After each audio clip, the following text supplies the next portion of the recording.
Chapter 8 of Planet of the Damned by Harry Harrison. Chapter 8. With each second, the noise grew louder, coming their way. The tracks squeaked as the car turned around the rock spire, obviously seeking them out. A large carrier, big as a truck, it stopped before them in a cloud of its own dust, and the driver kicked the door open. "Get in here, and fast!" the man shouted. "You're letting in all the heat." He gunned the engine, ready to kick in the gears, and looked at them irritatedly. Ignoring the driver's nervous instructions, Brion carefully placed Leah on the back seat before he pulled the door shut. The car surged forward instantly, a blast of icy air pouring from the air-cooling vents. It wasn't cold in the vehicle, but the temperature was at least 40 degrees lower than the outer air. Brion covered Leah with all their extra clothing to prevent any further shock to her system. The driver, hunched over the wheel and driving with an intense speed, hadn't said a word to them since they had entered. Brion looked up as another man stepped from the engine compartment to the rear of the car. He was thin, harried-looking, and he was pointing a gun. "Who are you?" he said, without a trace of warmth in his voice. It was a strange reception, but Brion was beginning to realize that Dis was a strange planet. The other man chewed at his lip nervously, while Brion sat relaxed and unmoving. He didn't want to startle him into pulling the trigger, and he kept his voice pitched low as he answered. "My name is Brandd. We landed from space 2 nights ago and have been walking in the desert ever since. Now, don't get excited and shoot the gun when I tell you this, but both Vion and Igel are dead." The man with the gun gasped. His eyes widened. The driver threw a single frightened look over his shoulder, then turned quickly back to the wheel. Brion's probe had hit its mark. If these men weren't from the Cultural Relationships Foundation, they at least knew a lot about it. It seemed safe to assume they were CRF men. When they were shot, the girl and I escaped. We were trying to reach the city and contact you. You are from the Foundation, aren't you? "Yes, of course," the man said, lowering the gun. He stared glassy-eyed into space for a moment, nervously working his teeth against his lip. Startled at his own inattention, he raised the gun again. "If you are Brandd, there's something I want to know." Rummaging in his breast pocket with his free hand, he brought out a yellow message form. He moved his lips as he reread the message. "Now, answer me, if you can. What are the last 3 events in the—" He took a quick look at the paper again. "In the 20s. Chess finals, rifle prone position, and fencing playoffs. Why?" The man grunted and slid the pistol back into its holder, satisfied. "I'm Fossil," he said, and waved the message at Brion. "This is Igel's last will and testament, relayed to us by the Nyjord blockade control. He thought he was going to die, and he sure was right. Passed on his job to you. You're in charge. I was Merv's second in command until he was poisoned. I was supposed to work for Igel, and now I guess I'm yours.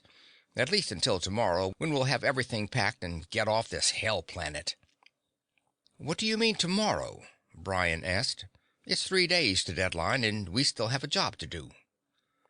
Fossil had dropped heavily into one of the seats, and he sprang to his feet again, clutching the seat back to keep his balance in the swaying car. 3 days, 3 weeks, 3 minutes. What difference does it make? His voice rose shrilly with each word, and he had to make a definite effort to master himself before he could go on. "Look, you don't know anything about this. You just arrived, and that's your bad luck. My bad luck is being assigned to this death trap and watching the depraved and filthy things the natives do, and trying to be polite to them even when they are killing my friends and those Nyjord bombers up there with their hands on the triggers. One of those bombardiers is going to start thinking about home and about the cobalt bombs down here, and he's going to press that button, deadline or no deadline. Sit down, Fossil. Sit down and take a rest. There was sympathy in Brion's voice, but also the firmness of an order. Fossil swayed for a second longer, then collapsed. He sat with his cheek against the window, eyes closed. A pulse throbbed visibly in his temple, and his lips worked. He had been under too much tension for too long a time. This was the atmosphere that hung heavily in the air at the CRF building when they arrived. Despair and defeat. The doctor was the only one who didn't share this mood as he bustled Leah off to the clinic with prompt efficiency. He obviously had enough patience to keep his mind occupied. With the others, the feeling of depression was unmistakable. From the instant they had driven through the automatic garage door, Brion had swum in this miasma of defeat. It was omnipresent and hard to ignore. As soon as he had eaten, he went with Fossil into what was to have been Igel's office. Through the transparent walls, he could see the staff packing the records, crating them for shipment. Fossil seemed less nervous now that he was no longer in command. Brion rejected any idea he had of letting the man know that he himself was only a novice in the Foundation. He was going to need all the authority he could muster, since they would undoubtedly hate him for what he was going to do. Better take notes of this, Fossil, and have it typed. I'll sign it. The printed word always carried more weight. All preparations for leaving are to be stopped at once. Records are to be returned to the files. We are going to stay here just as long as we have clearance from the Nyjorders. If this operation is unsuccessful, we will all leave together when the time expires. We will take whatever personal baggage we can carry by hand. Everything else stays here. Perhaps you don't realize we are here to save a planet, not file cabinets full of papers. Out of the corner of his eye, he saw Fossil flush with anger. As soon as that is typed, bring it back. And all the reports as to what has been accomplished on this project. That will be all for now. Fossil stamped out, and a minute later, Brion saw the shocked, angry looks from the workers in the outer office. Turning his back to them, he opened the drawers in the desk, one after another. The top drawer was empty, except for a sealed envelope. It was addressed to Winner Igel. Brion looked at it thoughtfully, then ripped it open. The letter inside was handwritten. Igel, I've had the official word that you are on the way to relieve me, and I am forced to admit I feel only an intense satisfaction. You've had the experience on these outlaw planets and can get along with the odd types. I have been specializing in research for the last 20 years, and the only reason I was appointed planetary supervisor on Nyjord was because of the observation and application facilities. I'm the research type, not the office type. No one has ever denied that. You're going to have trouble with the staff, so you had better realize that they are all compulsory volunteers. Half are clerical people from my staff. The others a mixed bag of whoever was close enough to be pulled in on this crash assignment. It developed so fast we never saw it coming, and I'm afraid we've done little or nothing to stop it. We can't get access to the natives here, not in the slightest. It's frightening. They don't fit. I've done the poison distributions on a dozen different factors, and none of them can be equated. The Pareto extrapolations don't work. Our field men can't even talk to the natives, and 2 have been killed trying. The ruling class is unapproachable, and the rest just keep their mouths shut and walk away. I'm going to take a chance and try to talk to Lig Magter. Perhaps I can make him see sense. I doubt if it will work, and there is a chance he will try violence with me. The nobility here are very prone to violence. If I get back all right, you won't see this note. Otherwise, goodbye, Igel. Try to do a better job than I did. Aston Merv. P.S. There is a problem with the staff. They're supposed to be saviors, but without exception, they all loathe the Dissens. I'm afraid I do too. Brion ticked off the relevant points in the letter. He had to find some way of discovering what Pareto extrapolations were, without uncovering his own lack of knowledge. The staff would vanish in 5 minutes if they knew how new he was to the job. Poisson distribution made more sense. It was used in physics as the unchanging probability of an event that would be true at all times, such as the numbers of particles that would be given off by a lump of radioactive matter during a short period. From the way Merv used it in his letter, it looked as if the societics people had found measurable applications in societies and groups, at least on other planets. None of the rules seemed to be working on Dis. Igel had admitted that, and Merv's death had proven it. Brion wondered who this Lig Magter was who appeared to have killed Merv. A forged cough broke through Brion's concentration, and he realized that Fossil had been standing in front of his desk for some minutes. Brion looked up and mopped perspiration from his face. "Your air conditioner seems to be out of order," Fossil said. "Should I have the mechanic look at it?" "There's nothing wrong with the machine. I'm just adapting to Dis's climate. What else do you want, Fossil?" The assistant had a doubting look that he didn't succeed in hiding. He also had trouble believing in literal truth. He placed the small stack of file folders on the desk. "These are the reports to date, everything we have uncovered about the Dissens. It's not very much, but considering the antisocial attitudes on this lousy world, it is the best we could do." A sudden thought hit him, and his eyes narrowed slyly. "It can't be helped, but some of the staff have been wondering out loud about that native that contacted us. How did you get him to help you? We've never gotten to first base with these people, and as soon as you land, you have one working for you. You can't stop people from thinking about it, you being a newcomer and a stranger. After all, it looks a little odd—" He broke off in mid-sentence as Brion looked at him in cold fury. "I can't stop people from thinking about it, but I can stop them from talking.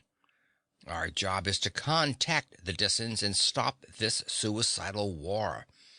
I've done more in 1 day than you all have done since you arrived. I've accomplished this because I am better at my work than the rest of you. That is all the information any of you are going to receive. You are dismissed." White with anger, Fossil turned on his heel and stamped out, to spread the word about what a slave driver the new director was. They would then all hate him passionately, which was just the way he wanted it. He couldn't risk exposure as the trio he was, and perhaps a new emotion other than disgust and defeat might jar them into a little action. They certainly couldn't do any worse than they had been doing. It was a tremendous amount of responsibility. For the first time since setting foot on this barbaric planet, Brion had time to stop and think. He was taking an awful lot upon himself. He knew nothing about this world, nor about the powers involved in the conflict. Here he sat, pretending to be in charge of an organization he had first heard about only a few weeks earlier. It was a frightening situation. Should he slide out from under? There was just one possible answer, and that was no. Until he found someone else who could do better, he seemed to be the best suited for the job. And Igel's opinion had to count for something. Brion had felt the surety of the man's conviction that Brion was the only one who might possibly succeed in this difficult spot. Let it go at that. If he had any qualms, it would be best to put them behind him. Aside from everything else, There was a primary bit of loyalty involved. Igel had been an Anvarian and a winner. Maybe it was a provincial attitude to hold in this big universe. Anvar was certainly far enough away from here. But honor is very important to a man who must stand alone. He had a debt to Igel, and he was going to pay it off. Once the decision had been made, he felt easier. There was an intercom on the desk in front of him, and he leaned with a heavy thumb on the button labeled Fossil. Yes? Even through the speaker, the man's voice was cold with ill-concealed hatred. Who is Lig Magter? And did the former director ever return from seeing him? Magter is a title that means roughly noble or lord. Lig Magter is the local overlord. He has an ugly stone heap of a building just outside the city. He seems to be the mouthpiece for the group of Magter that are pushing this idiotic war. As to your second question, I have to answer yes and no. We found Director Merv's head outside the door next morning with all the skin gone. We knew who it was because the doctor identified the bridge work in his mouth. Do you understand? All pretense of control had vanished, and Fossil had almost shrieked the last words. They were all close to cracking up, if he was any example. Brion broke in quickly. That will be all, Fossil. Just get word to the doctor that I would like to see him as soon as I can. He broke the connection and opened the first of the folders. By the time the doctor called, he had skimmed the reports and was reading the relevant ones in greater detail. Putting on his warm coat, he went through the outer office. The few workers still on duty turned their backs in frigid silence. Dr. Stein had a pink and shiny bald head that rose above a thick black beard. Brion liked him at once. Anyone with enough firmness of mind to keep a beard in this climate was a pleasant exception after what he had met so far. How's the new patient, Doctor? Stein combed his beard with stubby fingers before answering. Diagnosis, heat syncope. Prognosis, complete recovery. Condition fair, considering the dehydration and extensive sunburn. I've treated the burns, and a saline drop is taking care of the other. She just missed going into heat shock. I have her under sedation now. I'd like to have her up and helping me tomorrow morning. Could she do this with stimulants or drugs? She could, but I don't like it. There might be side factors, perhaps long-standing debilitation. It's a chance. A chance we will have to take. In less than 70 hours, this planet is due for destruction. In attempting to avert this tragedy, I'm expendable, as is everyone else here. Agreed? The doctor grunted deep in his beard and looked Brion's immense frame up and down. Agreed, he said almost happily. It is a distinct pleasure to see something beside black defeat around here. I'll go along with you. Well, you can help me right now. I checked the personnel roster and discovered that out of the 28 people working here, there isn't a physical scientist of any kind other than yourself. A scruffy bunch of button pushers and theoreticians. Not worth a damn for field work, the whole bunch of them. The doctor toed the floor switch on a waste receptacle and spat into it with feeling.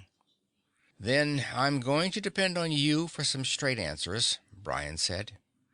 This is an unstandard operation, and the standard techniques just don't begin to make sense. Even Poisson distributions and Pareto extrapolations don't apply here. Stein nodded agreement, and Brion relaxed a bit. He had just relieved himself of his entire knowledge of societics, and it had sounded authentic. The more I look at it, the more I believe that this is a physical problem. Something to do with the exotic and massive adjustments the Dissons have made to this hellish environment. Could this tie up in any way with their absolutely suicidal attitude towards the cobalt bombs? Could it? Could it? Dr. Stein paced the floor rapidly on his stocky legs. twining his fingers behind his back. "You are bloody well right it could. Someone is thinking at last and not just punching bloody numbers into a machine and sitting and scratching his behind while waiting for the screen to light up with the answers. Do you know how Dissens exist?" Brion shook his head. "The fools here think it disgusting, but I call it fascinating. They have found ways to join a symbiotic relationship with the life forms on this planet, even a parasitic relationship. You must realize that living organisms will do anything to survive. Castaways at sea will drink their own urine in their need for water. Disgust at this is only the attitude of the overprotected who have never experienced extreme thirst or hunger. Well, here on Dis, you have a planet of castaways." Stein opened the door of the pharmacy. "This talk of thirst makes me dry." With economically efficient motions, he poured grain alcohol into a beaker, thinned it with distilled water, and flavored it with some crystals from a bottle. He filled 2 glasses and handed Brion one. It didn't taste bad at all. "What do you mean by parasitic, Doctor? Aren't we all parasites of the lower life forms? Meat animals, vegetables and such?" No, you missed the point. I speak of parasitic in the exact meaning of the word. You must realize that to a biologist there is no real difference between parasitism, symbiosis, mutualism, biontergasty, commensalism. Stop, Brion said. "Those are just meaningless sounds to me. If that is what makes this planet tick, I'm beginning to see why the rest of the staff has that lost feeling. It is just a matter of degree of the same thing. Look, you have a kind of crustacean living in the lakes here, very much like an ordinary crab. It has large claws in which it holds anemones, tentacled sea animals with no power of motion. The crustacean waves these around to gather food and eats the pieces they capture that are too big for them. This biontergasy, 2 creatures living and working together, yet each capable of existing alone. Now this same crustacean has a parasite living under its shell, a degenerated form of a snail that has lost all power of movement.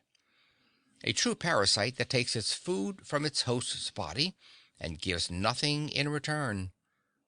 Inside the snail's gut there is a protozoan that lives off the snail's ingested food. Yet this little organism is not a parasite as you might think at first, but a symbiote. It takes food from the snail, but at the same time it secretes a chemical that aids the snail's digestion of the food. Do you get the picture? All these life forms exist in a complicated interdependence. Brion frowned in concentration, sipping at the drink. It's making some kind of sense now.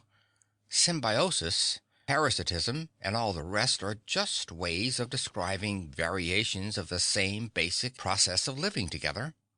And there is probably a grading and shading between some of these that make the exact relationship hard to define. Precisely. Existence is so difficult on this world that the competing forms have almost died out. There are still a few left, preying off the others. It was the cooperating and interdependent life forms that really won out in the race for survival. I say life forms with intent. The creatures here are mostly a mixture of plant and animal, like the lichens you have elsewhere. The Dissens have a creature they called a Vede that they use for water when traveling. It has rudimentary powers of motion from its animal part, yet uses photosynthesis and stores water like a plant. When the Dissens drink from it, the thing taps their bloodstreams for food elements. I know, Brion said wryly. I drank from one. You can see my scars. I'm beginning to comprehend how the Dissens fit into the physical pattern of their world, and I realize it must have all kinds of psychological effects on them. Do you think this has any effect on their social organization? An important one. But maybe I'm making too many suppositions now. Perhaps your researchers upstairs can tell you better. After all, this is their field. Brion had studied the reports on the social setup, and not one word of them made sense. They were a solid maze of unknown symbols and cryptic charts. Please continue, Doctor, he insisted. The Societics reports are valueless so far. There are factors missing. You are the only one I have talked to so far that can give me any intelligent reports or answers. All right then, be it on your own head. The way I see it, you've got no society here at all, just a bunch of rugged individualists, each one for himself, getting nourishment from the other life forms of the planet. If they have a society, it is oriented toward the rest of the planetary life, instead of towards other human beings. Perhaps that's why your figures don't make sense. They are set up for the human societies. In their relations with each other, these people are completely different. What about the Magter, the upper-class types who build castles and are causing all this trouble? I have no explanation, Dr. Stein admitted. My theories hold water and seem logical enough up to this point. But the Magter are the exception, and I have no idea why. They are completely different from the rest of the Dissens. Argumentative, bloodthirsty, looking for planetary conquest instead of peace. They aren't rulers, not in the real sense. They hold power because nobody else wants it. They grant mining concessions to off-worlders because they are the only ones with a sense of property. Maybe I'm going out on a limb, but if you can find out why they are so different, you may be onto the clue of our difficulties. For the first time since his arrival, Brion began to feel a touch of enthusiasm, plus a sense of the remote possibility that there might even be a solution to the deadly problem. He drained his glass and stood up. I hope you'll wake your patient early, Doctor. You might be as interested in talking to her as I am. If what you told me is true, she could well be our key to the answer. She is Professor Leah Maurice, and she is just out from Earth with degrees in exobiology and anthropology, and has a head stuffed with vital facts. Wonderful, Stein said. I shall take care of the head, not only because it is so pretty, but because of its knowledge. Though we totter on the edge of atomic destruction, I have a strange feeling of optimism, for the first time since I landed on this planet. End of chapter 8.